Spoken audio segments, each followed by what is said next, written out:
If Pokemon were real, what would we do? Would we A, have them cooped up in our garages, our cellars, or our attics, chained to suffer?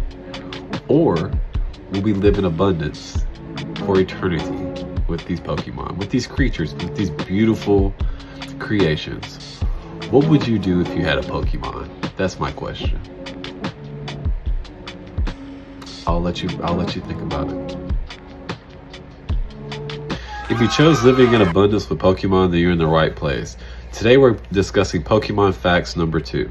Did you know there are over 30 types of Pokeballs in this current generation of Pokemon?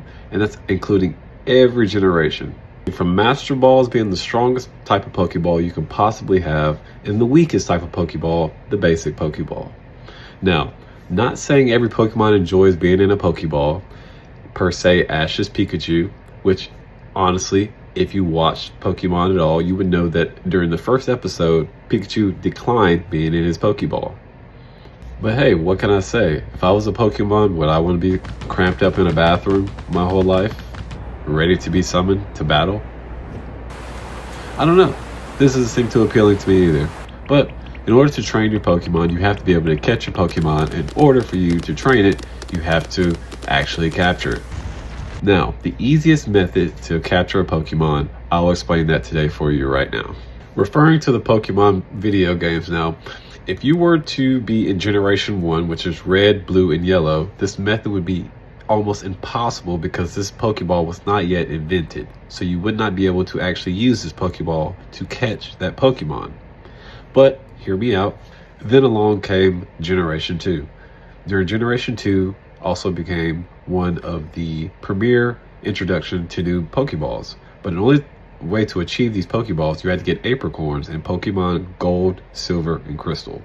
In Generation 3, they dismantled the apricorns, they threw away all the mechanics, and they just started to give us Pokeballs. But in return, we have to pay a higher price for Pokeballs. Introducing better mechanics for catching Pokemon with better Pokeballs. But still not quite the Pokeball that we need in Generation 3. So, Generation 4, they introduced the Quick Ball. The Quick Ball is by far the easiest method to capture a Pokemon. Which brings us to this video.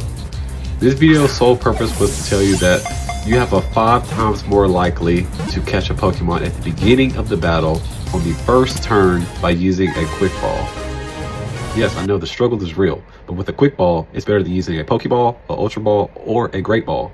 By far, the Quick Ball is the best ball to use on the first turn.